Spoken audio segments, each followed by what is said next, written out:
Setiap tahun banyak banget orang Indonesia yang pengen banget menjadi penyanyi terkenal. Tapi kenyataannya ya, cuma sedikit banget orang yang berhasil sampai ke sana. Sisanya gagal bukan karena mereka suaranya jelek, bukan karena mereka nggak keren dan nggak punya potensi, tapi mereka terjebak.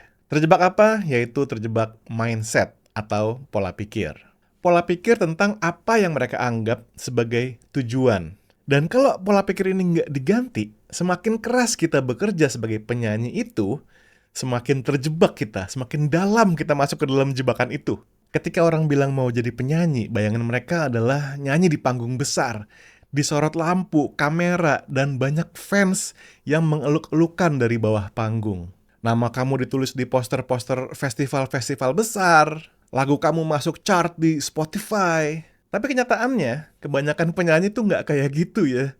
Hari mereka diisi dengan nyanyi di kafe sampai tengah malam, nyanyi di acara wedding, nyanyi di acara gathering korporat, atau ya seperti saya, menjadi vocal coach. Sementara mimpinya dia taruh dulu ya, nggak tahu di mana. Menurut saya ini bukan sebuah kegagalan, tapi ya memang kenyataan seperti ini dan saya mau bahas nih. Hal yang pertama adalah masalah persaingan, guys. Persaingan di dunia nyanyi itu lebih ketat dan lebih sadis dari yang kita bayangin sebetulnya. Kalau kita ngomongin Spotify aja, ratusan ribu lagu setiap hari terupload dan terilis di Spotify. Itu belum kita ngitungin masalah konten cover lagu di TikTok, di Instagram, konten orang nyanyi. Begitu banyak persaingannya dan produksi yang makin simple ya. Orang kan bikin konten cukup pakai HP.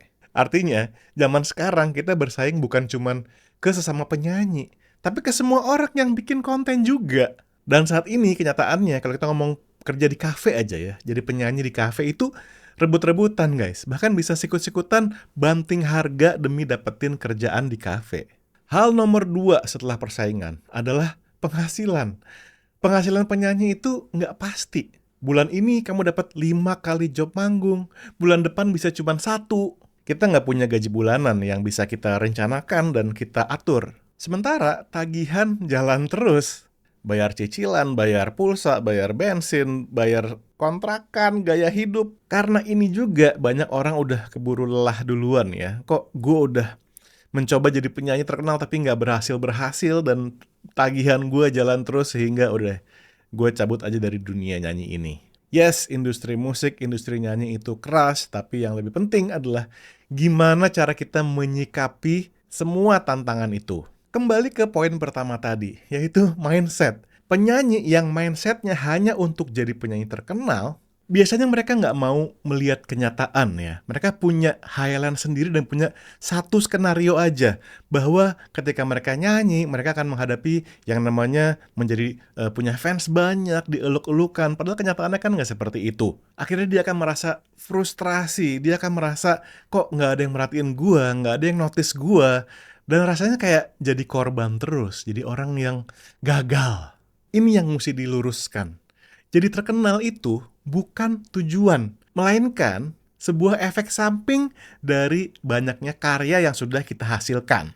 Kalau kita perhatiin ya, penyanyi-penyanyi hebat yang kita kenal di Indonesia aja contohnya, itu rata-rata mereka sudah berkarya sekian banyak, sekian lama. Yes, ada yang viral dalam satu malam ada, tapi kalau dia nggak punya karya juga, setelah viral dia akan tenggelam lagi anyway gitu. Sehingga pertanyaan yang penting di sini bukanlah kapan saya jadi terkenal ya, tapi apakah saya sudah cukup banyak berkarya?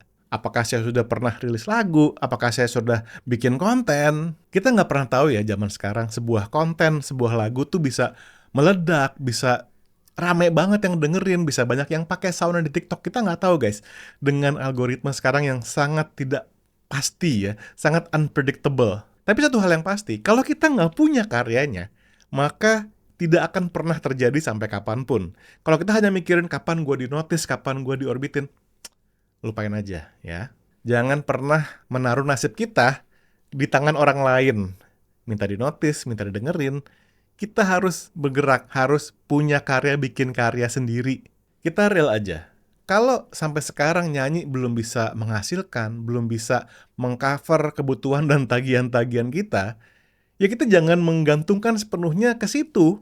Tapi kita ya lakukan hal yang lain, entah kita jualan, kita kerja di tempat lain. Justru menurut saya ya, dengan begitu, kita bisa terus berkarya dan fokus ngelakuin hal-hal yang penting tadi daripada kita frustrasi. Kalau kita punya sumber penghasilan lain di kantor misalnya, atau kita jadi vocal coach, atau kita dagang apapun lah pokoknya. Kita tetap bisa rilis karya secara rutin, kita bisa mengembangkan diri kita secara konsisten, mengasah skill nyanyi, skill nulis lagu, kita branding, kita belajar music production, editing, dan lain sebagainya. Jadi saran saya, kalau ini terasa relate buat kamu yang pengen jadi penyanyi, yuk kita fokusin mindset kita ke arah karya dan bukan ke arah mau jadi terkenal. Kita ngeliat ke atas terus, tapi kita lihat yang nyata aja. Kita lakuin dengan sepenuh hati apa yang bisa kita lakuin dan fokusnya ke karya dan ngembangin diri sendiri. Jangan pernah bergantung sama orang, guys. Mungkin lagu pertama belum ada yang dengerin, nggak apa-apa. Bisa aja lagu ke-3 atau lagu ke-7, ya kan? Atau misalnya sebuah lagu yang kita rilis nggak ada yang dengerin, tapi kemudian 3 tahun kemudian bisa aja lagu itu naik. Contohnya, Asma Librasi, ya kan? Dia kan rilis 3 tahun kemudian baru viral. Dan pokoknya ya seperti yang saya bilang tadi ya, algoritma dan segala macam itu tidak bisa kita prediksi. Dan menurut saya fokusnya sekarang bukan bikin karya sebagus mungkin sampai perfect, karena ya nggak akan perfect. Tapi buat saya, volume atau sebanyak-banyaknya karya secara rutin, dan kita nggak pernah tahu karya yang mana yang akhirnya menjadi titik balik. Sekarang saya minta kamu untuk cerita kisah kamu di dunia nyanyi ini ya di kolom komentar.